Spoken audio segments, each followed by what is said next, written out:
It's time for another episode of I Am Northwest Arkansas, the podcast covering the intersection of business, culture, entrepreneurship, and life in general here in the Ozarks.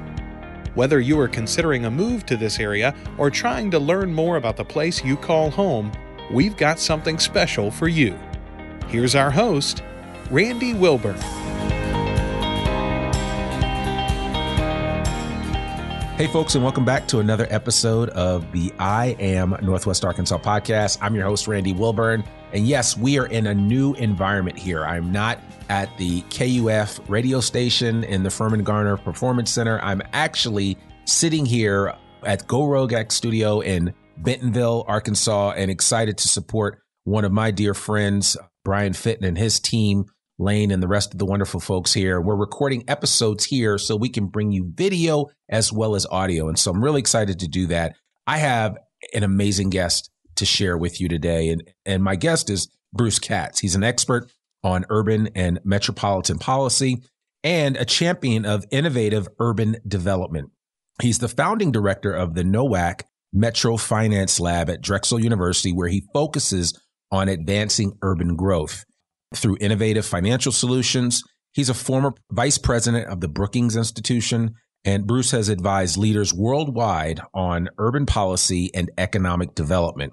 And he's also the co-author of the book, The New Localism, which explores how cities can thrive in the age of populism. And this is the book here. It is an amazing reference, and I just jumped into it, and I just admitted to him I hadn't had a chance to read the whole thing yet. But there's so much here. And of course, as a podcaster, the podcaster in me was like, I know he's got some podcast episodes out there. And I probably listened to like 10 or 12 of those just to kind of hear your thinking. But Bruce, I just want to welcome you to the I Am Northwest Arkansas podcast and to Northwest Arkansas. Well, Randy, thanks for having me. Great to be here. Yeah, absolutely. So we at I Am Northwest Arkansas work with Groundwork, which is a part of the Northwest Arkansas Council.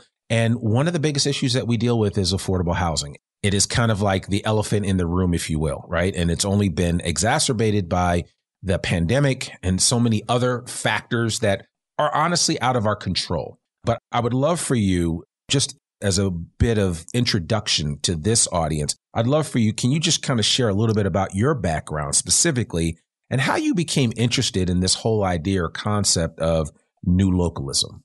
So I was fortunate enough when I was in high school. I was born in Brooklyn, New York, went to public high school. They had a program where you could take your last 6 months and actually go work. So I went to work for the New York City Council, and I became obsessed with all things city, whether it's housing, whether it's transportation, whether it's economics, corridors, enterprise, I mean, you name it. Sure. I became obsessed. So I ultimately went to college, went to law school. But what I always wanted to do was work on and around city issues. Yeah. So eventually I was able to work for the Senate Housing Subcommittee, the federal level, was chief of staff at HUD, went to Brookings to start a think tank on cities. New localism is essentially the way to describe how U.S. cities function, which is really as these public-private civic collaboratives that come together to collaborate to compete or not. And so if you're dealing with an issue like housing or transportation or physical geography, at the end of the day, it's this amalgam of leaders, institutions, stakeholders that come together. Yeah. And I heard you mention just the impact that your time with HUD Secretary Cisneros, how that impacted your view of this whole idea of new localism, because he was also an amazing mayor. Incredible mayor. I mean, he was the mayor of San Antonio before he became the Secretary of HUD. So Henry had an enormous impact on my thinking and on my career. I mean, he is a true mentor. And I think what he introduced me to was the concept of metropolitan areas, because San Antonio, like a lot of cities in Texas, is supersized, like everything in Texas. It's supersized. So it's a city of a million plus, a very large landmass. So you incorporate urban core, older suburbs, middle suburbs, exurbs, rural areas. And it really gets to a question is, how does a metropolis function? They're the units of our geography, but very fragmented in terms of how they're governed, municipalities, counties, et cetera. So he really, as HUD secretary, tried to promote this, what was then essentially a new concept of metropolitan collaboration. And a lot of my career has flowed from that. Yeah. And it seems like, you took an iterative process until you came to this whole concept or idea of new localism. And you partnered up with Jeremy Nowak, the late colleague of yours who co-wrote this book. That's right. And he was if I remember correctly, he is a kind of a CDFI champion. Is that correct? So Jeremy founded the Reinvestment Fund, which is now one of the largest community development financial institutions, an idea that was very much promoted by President Clinton. Yeah. The CDFI industry, to some extent, came to fruition under President Clinton, and Jeremy was at the forefront of that. He was continuously voted the most disruptive person in Philadelphia, which just gives you a sense of what Jeremy was like. Good trouble, as they say, right? Good trouble, a lot of trouble. But what Jeremy and I really enjoyed doing was what we would consider to be rolling in the mud. If you want to write about cities, if you want to advise people around cities, you better go to places and from the ground up really learn what challenges are, what opportunities are. Do they collaborate, or is it just a fragmented mess, to tell you the truth? So Jeremy and I had an enormous amount of fun writing this book. Yeah. Enormous amount of fun. And it's hard to remember at times, like, okay, which is a sentence I wrote or a paragraph I wrote and which one he wrote. It was just truly collaborative. Yeah. And it seems like, and this book was born out of a time when the nation was going through a lot of change. That's right. Right after the 2016 election. It was both the U.S. and also Europe, because the Brits had voted on Brexit. Yeah. And what we saw, and we still see, was the rise of right-wing parties in Germany and Sweden and elsewhere. And so we were trying to sort through at what do you do at the local level or at the metropolitan level when your national politics become so volatile. Yeah. And generally, my thinking really across whoever is in power in Washington or in states is at the local level is where you see this sort of horizontal nature of leadership that cuts across sectors and fundamentally want to make their place better. So politics doesn't play out at the same way it plays out at the national level, at the local level. Yeah. And as you kind of likened it, and I always like to look at themes, but you likened it to when we think about the federal government, that's on a vertical axis. Absolutely. And the states are on a horizontal axis where the opportunities are broad. And so there's a lot of, you don't have to look up for something. You mean the solutions to the problems that exist in your local community are right there next door. No, and I think, when the federal government operates, it has a department for everything, right? There's environmental protection, Department of Energy, Department of Housing, Department of Transportation, and they are verticals. They talk about collaborating across the agencies. Very difficult to do. Yeah. When you're local, you just see the relationship between land use, transportation, housing, environment, enterprise, industry, workforce. It's fairly obvious you need to connect the dots. Right. And so the successful places use national investment or private investment, philanthropic investment to really, become the best version of themselves. Yeah.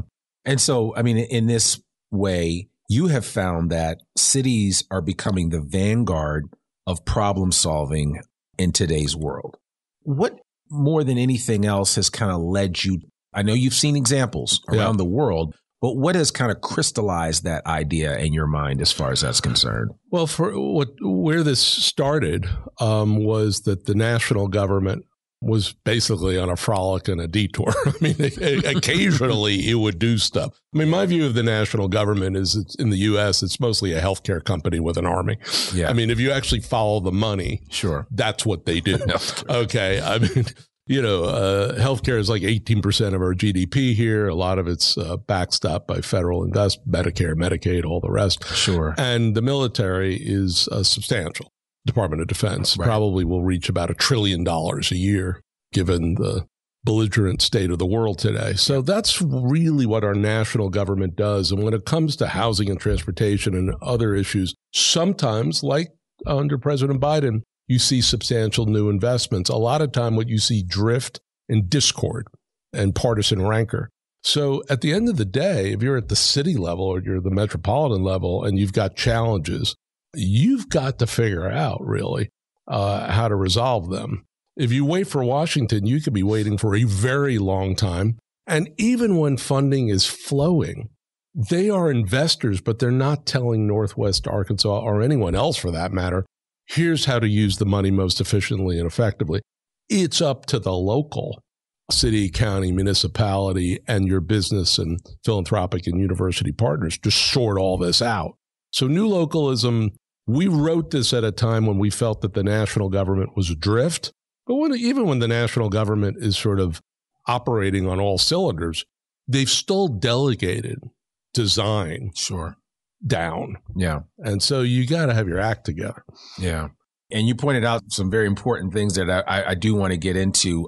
But before we do that, I'd love for you to maybe share some of the shining examples that you have seen where this new localism has kind of taken on a new meaning for people. I know you mentioned Copenhagen. Yeah. Of course, you talked about Pittsburgh, as I said earlier, but I'd love for you maybe just to talk a little bit more in depth about why some of those cities have experienced this whole idea or concept of new localism and what they are doing that works. So I think a common theme throughout the book, and we focus on Pittsburgh, Indianapolis, and Copenhagen, are places that really deindustrialized early. Yep. I mean, Pittsburgh's where the steel industry collapsed at the end of the 1970s for a whole bunch of reasons.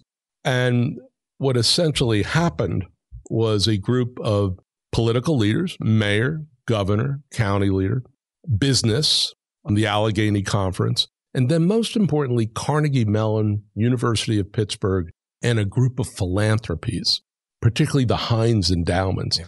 They basically said, we are flat on our back. We have lost, tens of thousands of jobs almost overnight. What's our future? We can't go back, right? We're not going to repeat that. We need to go forward. They began to invest at scale in what has essentially become the robotics industry in the United States. Yeah. So they did not know at the time that that's what they were doing. They just basically said, we're going to have to travel the high road and create new sectors of the economy, particularly related to advanced technologies. And we got Carnegie Mellon and we've got Pitt. Yeah. We've got the University of, UPMC, the big healthcare system. Right. So they're like a 40-year, overnight success story, right? Because if you're going to move markets, it ain't going to happen in a 2-year cycle. Right. You've got to look in the long term. But they were consistent and relentless and took risk. And I think, cities, the best cities think like systems and act like entrepreneurs, right? You think across lots of issues, but then you take risk. Right. And sometimes you fail and you dust yourself off and you get up again. Copenhagen actually is quite similar to Pittsburgh because their industries collapsed. If you went to Copenhagen in the late 1980s, so a decade after the Pittsburgh steel industry collapsed, there were billboards, last one out, shut the lights off, right? Right. Yeah. So the port collapsed, industry collapsed, and suddenly, the government had just incredible amount of property between the downtown and the airport along the harbor front. And they were really able to put in place a new model around the disposition of public assets, what the government owns, in the service of a new city, which is now one of the wealthiest cities in the world. Sure. Livable, bikeable, walkable, all the rest of it. But they recreated their physical space and they used the redevelopment along the harbor front to finance a transit system, which is now one of the best in the world. Yeah. So phenomenal innovation. Yeah. And I think sometimes, we learn by seeing others do. Right. Right. And I think that's what's important. And I know here in Northwest Arkansas, we are struggling with our own challenges. We have, as I like to say, we have the big three in our backyard, which is Walmart, of course, one of the largest employers in the world. We have J.B. Hunt, biggest logistical company. Yep. And then, of course, we have one of the largest meat producers in the world. We have it all right here in our own backyard. And yet and still, I think people think can sometimes be enough. And in reality, there needs to be more. in order to achieve the kind of objectives that we want to achieve. Well, you're also in a world that's shifting pretty radically because of geopolitical tensions, because of climate. So what's happening right now is the U.S., again, 40 years after the collapse of the steel industry in Pittsburgh, we are reshoring production in the United States. We're reshoring manufacturing. You see that with semiconductors. You see that with defense production. You see that in the auto sector as we shift to electric vehicles and batteries. So we almost lost our muscle memory around manufacturing because we decided offshore, outsource, globalize excessively. But we're bringing it back now for a bunch of different reasons. And I think that's the rebirth of the U.S. And it will create much more balanced growth. I mean, to some extent, the last several decades was the period of the superstar cities. And a lot of venture capital tended to concentrate in San Francisco and Seattle and LA and Boston and New York, now in Austin.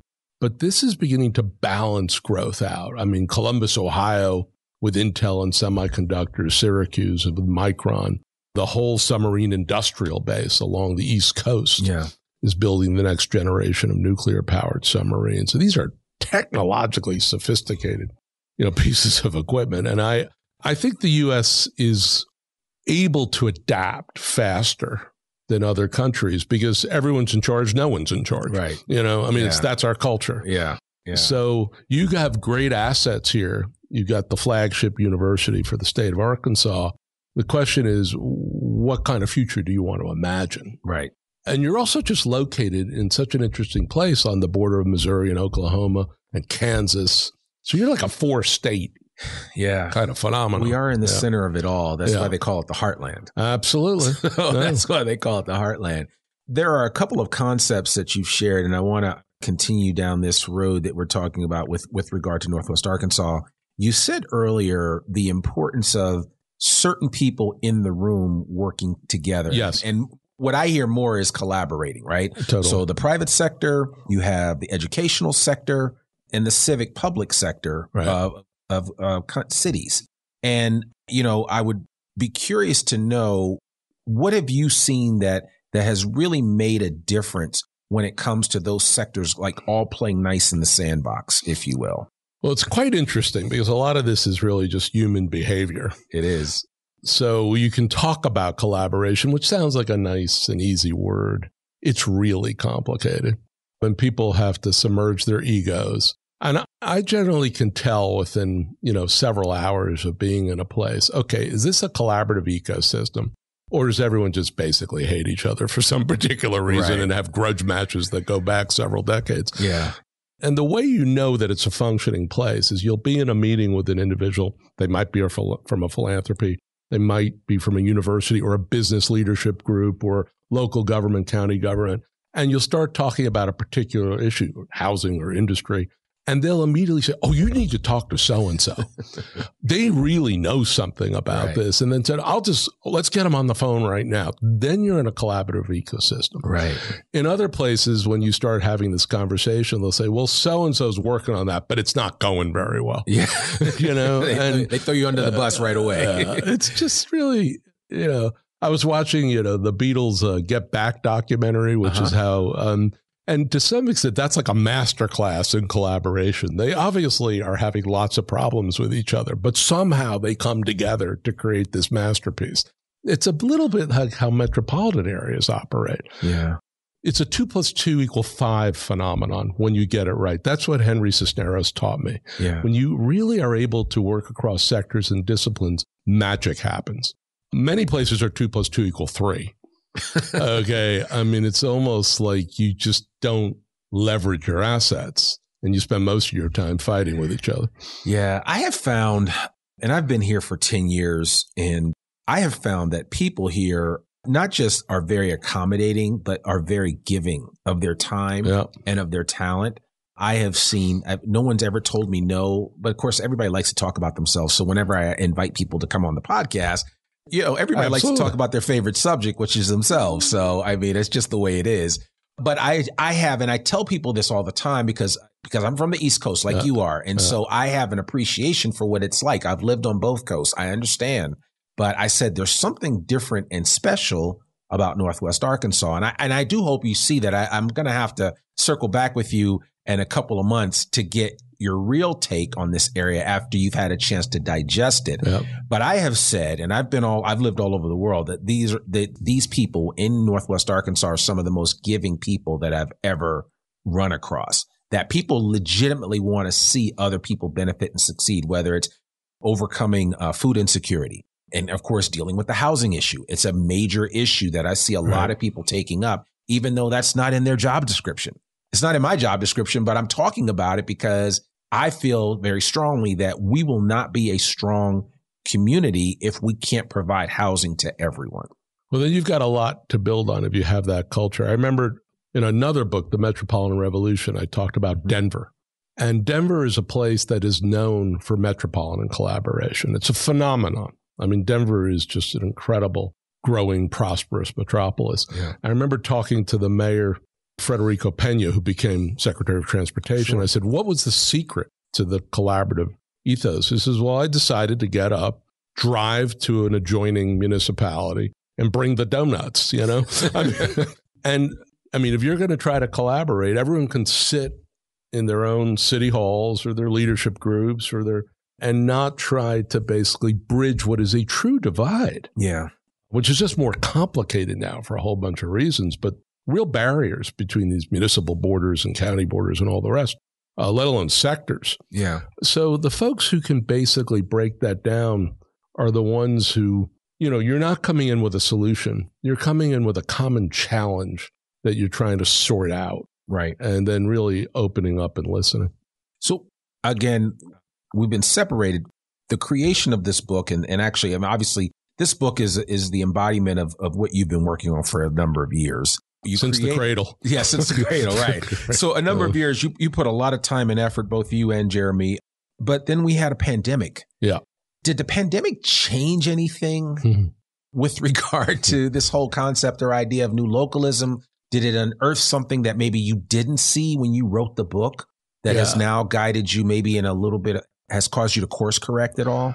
In some ways, it did separate out a bunch of places. So take St. Louis, for example, which is a very racially stratified, segregated place. Totally. Very difficult place. Well, we saw that with Ferguson. Absolutely. So, yeah. What happened during the pandemic was the hospitals in particular came together with the business leadership, electeds, philanthropy, and said, okay, this virus obviously is not respecting borders. Right. Okay, we need to get our act together. So they began to collaborate in some really interesting ways. At the end of it, they merged 5 different business organizations into one, Greater STL. I worked with them on a jobs plan. Basically, is now with all this federal investment fund has led to some major investments coming into St. Louis so that they can build off of like a tremendous base. And they spent a lot of time on what would be considered inclusive growth. So how do we work in a way that cuts across the racial lines that have divided us for so long? So Boeing, for example, has just made a major investment with federal money, state money, local money in an advanced manufacturing innovation center in North St. Louis, which is one of the most disinvested communities in the entire country. Yeah. I think that came out of the pandemic. It compelled a level of collaboration in that place, in that metropolis, that frankly had not occurred before. And now they're well set to succeed and prosper, to win the decade, essentially. Yeah. So in some respects, the pandemic, but not uniformly, had that impact. The pandemic also, from a structural perspective, has completely upheaved the geography of work. And because of remote work and hybrid work. And so a lot of central business districts, which were really central office districts, are finding whole portions of their workforce working from home 2 or 3 days a week. This has had enormous effect in San Francisco, in Chicago, in Philadelphia, in some of the major cities that were relying, a lot of small businesses were relying on those office workers, the transit system, the entire tax system. Right. So there's a lot of adjustment to what the pandemic didn't create remote work or hybrid work. It accelerated it. Yeah, to a point where that's an item that you'll never put back in the bottle. Never. I mean, and a lot of businesses, a lot of verticals want to, but I don't think it's ever going to happen. So. Look, and a lot of people were punishing commutes in the morning. And so they have, in many respects, it has the potential to make us more productive because we're not spending our time in, hour-long commutes. So all this is getting sorted now. Yep. Things are never like, some things like COVID, there was immediate lockdown. But the impact of the pandemic on the commercial real estate industry and the value of office properties, it's being felt today. I mean, literally today. Absolutely. So we're going to be coming out of this. This is a decade-long transition at a minimum. Yeah. And again, some places have pivoted pretty quickly because they've taken advantage of other market dynamics like reshoring to compensate for the loss of, concentrated office districts. Yeah. What advice would you have for local governments, businesses, and citizens to understand and embrace this whole idea or concept of playing the long game when it comes to new localism, right? I mean, you talked about Pittsburgh. You said, it was a quick 40 years. And I know people here, because we keep talking about in Northwest Arkansas, we are approximately about 580,000 people. Yeah. We're one of the fastest growing MSAs in the country. We're supposed to be 1 million people by 2045. Right. A lot's going to change in the next 20 years. I mean, a lot. Right. But how do we get into that mindset or framework of understanding that it is a long game? I'm doing things right now that my kids are going to benefit from and potentially their kids if they stay in this area. But how do we play that long-term game and not be struck by any shiny new objects that might just show up, but then eventually just disappear? Yeah, I think at the heart of it, it's coming to a realization in the United States, other countries operate differently, that no one has your back. All right. I mean, it's not like say that again. Yeah, no one has your back. It's not like the national government is waking up in the morning and saying, "Hey, we need to really worry about Northwest Arkansas." I don't think so. Yeah. Right. The state, for the most part, in most states, have really delegated both the vision and the implementation and execution of long-term planning down. Sure. So the cavalry's not coming. Yeah. Right. And we've got a lot of mega challenges that are facing our people and our communities. And I think for individuals, the long game is really to think about, do I want to create a place that has such quality and in such collaboration that my kids want to stay here and they can stay here because there are good jobs, quality jobs, and a sense of civic pride and a sense of civic possibility. So this is in some respects very selfish. Because in a way, I mean, you're trying to defy what has happened in the U.S. over many decades as your kids grow up and, many are educated by public university systems. Right. And then they headed to Silicon Valley. Yeah. We exported, all this talent to other parts of the country. I think the potential now is to rebalance growth and create these pockets of prosperity all over the country. And then to make sure prosperity is shared by a broader set of our population because we're reindustrializing. Yeah. And as we reindustrialize, that brings back quality jobs, pay well, decent benefits. We can regrow the middle class. So I think there are dozens of places that can do this, hundreds of places that can do it. But if you don't have that plan, it's not like someone else is doing it. Yeah. And they're not going to, it's not going to come down. I think you mentioned it. Somebody's not going to bring tablets down off the mountaintop and hand them to you. So. Not at all. You're in charge of your own destiny. Yeah. On just about everything. Yeah. So that's a harsh realization, but I think it's, once you sort of imbibe, really absorb that, you then are on the path to progress. Yeah. Man, there's so much to unpack here. Would you be able to maybe give us some one or two innovative ways that cities are using technology and data to improve governance and address challenges that they're dealing with on the local level? Yeah, I think there is like a smart cities movement that has been underway for some period of time. And, part of the issue is there's too much data in some respects, and you got to figure out what really matters to you. So some of this is about government performance of their own duties and responsibilities. And I think there's been an enormous progress made on that front, both within the U.S. and beyond the U.S. The other way in which I think data is being used is to try to figure out, it goes back to one of your prior questions, what is your authentic position? Mm-hmm. What really separates you out from other parts of the country? Because you've got these major industry players and you've got a flagship university. But in the end of the day, the places that succeed will begin to bend what that university researches and, the kind of talent they're creating to what might be a special position for you. So I think that's what Pittsburgh did in a way. Off of an old steel industry and an industry legacy, they helped create the robotics industry. They became sort of a leader in, computing, with funding from all over the country and corporate funding.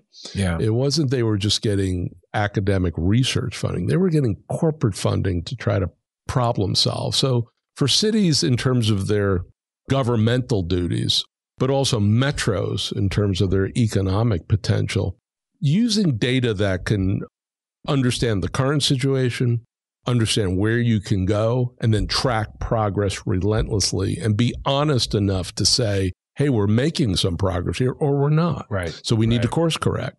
A lot of this just comes down to leadership. Right. It's not a technocratic thing.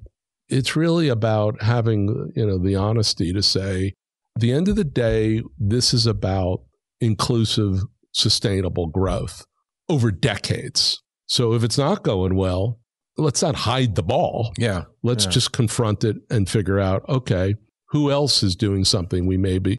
Cities are like John Dillinger. They just steal from each other constantly, right? I mean, and then take credit for it. Sure. It's the American way. It is. Well, I've always said imitation is the sincerest form of flattery. Absolutely. So, and if I see you doing something that really works, I might as well try it. So, and it's a global, there's quite a bit that the European cities are doing there. Yeah. The Asian cities, in many respects, they're further along. They more emphasize the public than we do in the United States. We're more of a private public enterprise in many ways. Well, and I think even just you mentioning that, I think of we have a public library here that I think stands head and shoulders above most in this country. One of the things that they did, and I remember the executive director talking to me about it, was that he sent some of his people to other parts of the world to witness what amazing libraries are doing, right? Because again, sometimes we think, oh, well, everything that we need is right here in our own backyard. It is, but you sometimes have to look outside of yourself to gain better understanding and to gain some new insight that can inform what you are going to take back to your home base and develop. And that's what they did. And so just the whole concept of not just lending books, but creating a space for people to really enjoy it. And that's actually what we've experienced. It's one of the reasons, and I say it all the time, that my wife was committed to moving to Northwest Arkansas was because of how robust the Fayetteville Public Library is. And sometimes it starts with something as little as that to create a movement. Well, and these institutions tend to reinvent themselves for different periods. Libraries are still fundamental. Sure. To cities and metropolitan areas, and really are a window to the world for a hell of a lot of kids. And so particularly given the internet divide, the digital divide, it's so fundamental. So they're being reinvented, and it's not like, okay, put them on the dust heap of history. They're actually more critical now than they were before. Yeah. So before we wrap up, I do want to ask you about, and I know you haven't had a chance to really fully embrace groundwork. You're still learning about it and gaining some insight.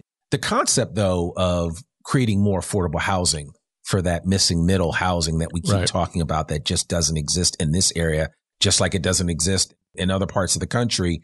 How does a program like Groundwork and their mission to create more affordable housing fit into this whole framework of new localism? Well, housing is a fascinating topic. Again, I was chief of staff at HUD under Henry Cisneros, and this was in the early to mid-90s. And at the time, the housing crisis was considered to be something that was really relegated to coastal cities like San Francisco, New York, and Boston, which really had restrictive zoning and had an enormous amount of demand. today, what we're seeing is the housing crisis become almost a uniform phenomenon across the country, both for renters and for people trying to buy a home. The barriers to entry and the cost of housing is prohibitive. Yeah. Right. So, 45% of low and moderate income renters pay more than 30% of their income for rent. And in many cases, they're paying more than 50% of their income for rent. I mean, this is insane. It is. Right. It is. You can't have a functioning, prosperous place without building a constant supply of housing across multiple parts of the income spectrum. So this is broken. Yep. The system is broken. Now, part of the reason it's broken is because no one's really in charge. It's completely federated. The federal government does a bunch of stuff. States do a bunch of stuff. Locals do a bunch of stuff. It's completely financialized, sometimes in positive ways, sometimes in not positive ways. Right. A lot of investors out there buying a lot of single-family homes for rentals and gouging the Private renters. equity. Exactly. Yeah. A lot of that. And that started after the Great Recession. And a lot of the federal programs are circa 1986, which is when we developed the low-income housing tax credit. Well, since then, about 85 million more people live in this country, and we're operating off a tax program that was invented in the 1980s. So the U.S. needs to confront the housing challenge. I'm working with a group of mayors, Mayor of Atlanta, Andre Dickens, Mayor of Cleveland, Justin Bibb, Fifth Third Bank, which is based out of Cincinnati, and a growing network of practitioners to basically say, okay, who's doing the most innovative stuff around the country? What can spread and scale over the next several years? And if the federal government ever comes to, some kind of realization of what its appropriate role should be, what does it do? Yeah. And as you would think from New Localism, I flipped the pyramid, because we tend to think about the federal government as the top of the pyramid. Right. I think it's actually at the bottom of the pyramid. And it's in the service of us. Yeah. But they need help right now. Yeah. They need to basically reverse engineer smart federal policy from what's going on locally. So I think you're in a great shape here, right? Because Northwest Arkansas is having housing issues, but they're not as crazy as they are in other parts of the country. Yeah. So they're manageable. Yeah. You can get ahead of the curve. You're going to have growth. You're having growth, right? You're in a real sweet spot. So if you're able to conquer this housing challenge, both by adapting innovative practices from other places and then creating your own innovations, you're going to be in pretty good shape. So you've got an opportunity, and Groundwork and their allies is exactly the kind of collaborative efforts that need to occur. Yeah. I mean, I think we're kind of like in the perfect storm here in Northwest Arkansas, because as I said before, we have the university arm, we've got the philanthropic arm, we've got the private sector, and we have our local communities. And I think we all agree that we have a problem that we have to solve. I did have a question for you, because you just brought it up, the inverted pyramid, and I like that. Would we also view the state government in that same way from that perspective? Absolutely. Because it seems like absolutely. What I heard you talk about in some of your other conversations and discussions is one of the things that has to be overcome are laws, old archaic laws that are on the books that need to be restructured for a new day and age. We're in the 21st century now, and we have to do things differently. And in order to do that, sometimes you have to break a few rules, if you like. Well, at the end of the day, the federal government is a government, right? And states are governments. Yep. Cities and metropolitan areas are economies. They're quite different, and so the whole country is basically a network of metropolitan economies, as are states. I mean, these borders, as you experience every day. Okay, you go 30 minutes here to the west, or 30 minutes, north, or to the, you're in a different state. Sure. So these borders are completely artificial. Economies are different because you're talking about talent pools, supply chains, industry relationships, investments. So I do think the federal government and the state governments, their raison d'etre is to be in the service of prosperous economies and inclusive economies that work for a broader set of the population. I'm not sure they view their role as that. It's like, hey, I'm in power now. Right. I'm at the top of the heap. Yeah. Not really. You need everyone else to do their business if you're going to succeed, Yeah, no. And I love it. One of your quotes, and I think this is your quote: cities are the vanguard of problem solving in the modern world. Absolutely. I mean, it doesn't get more succinct than that. No, I think federal government and state governments, they are major investors. They love press releases. They love announcement of new programs and initiatives. But at the end of the day, this is the level at which stuff gets done. Sure. Right? As Cisneros used to say to me, like, a lot when we were in government, at the end of the day, the federal government doesn't build one house. It doesn't educate one child. It doesn't upgrade the skills of one worker. That's done through a distributed network. We should remember that every day we're doing our work here, because our job is to help them do their jobs better. Yeah. That was a mayor's way of thinking about the world, which is, I think, the right way of thinking about the world. Yeah. And again, as we wind this up, and I want to ask you, and this is just something that occurred to me now, and I was just curious to know your thoughts. You've been in this a long time. You eat, sleep, and drink this. Where you hoped we would be by this day and age? I mean, you still have tread on the tire, as they say. You're still doing the work. Yeah. You're out there with your sleeves rolled up. Are we where you thought we would be, especially just 8 years ago when you wrote this book? Yeah. Or could we be further along? Well, I do garner a lot of hope that after decades of worrying about deindustrialization and excessive globalization, the U.S. is beginning to reshore, and the U.S. is beginning to deal with the climate crisis. And once the U.S. gets into action, I mean, we're a phenomenon. Yeah. Right? Because people forget that sometimes, though. I mean, we're an organic, natural place. And the fact that power is so distributed is a good thing. It is. You're not waiting for the regs here. Right. You're not waiting for someone to tell you what to do. Yeah. You just go ahead and do it. Ask forgiveness, not permission. I mean, this is an incredible culture once it gets motivated. So in some respects, I feel like we're on the right path, but the successive partisan divisions is not helpful. We're better than that. I mean, I spent a lot of my time, moving around the world and always very happy to come home because of this sense of innate innovation we have. Sure. Whether it's technology or whether it's just problem solving in general, right?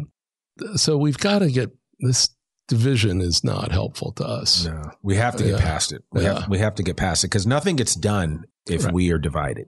Nothing gets done. And there's a lot of bad actors out there right now. I think in some ways, this period will be remembered, yes, for COVID, but it will be remembered, I think, more by the geopolitical tensions with Russia, with China, with Iran. We're in a very dangerous world right now. Yeah. And the U.S., I think, is coming to grips with that. Absolutely. Where can listeners learn more about your work and follow your insights? They can subscribe to a free newsletter at thenewlocalism.com. Okay. I'm on LinkedIn. There are days I'm on Twitter, though I'm not entirely sure I want to stay there. It's sort of like a dumpster fire, but it's tough. It's tough at times.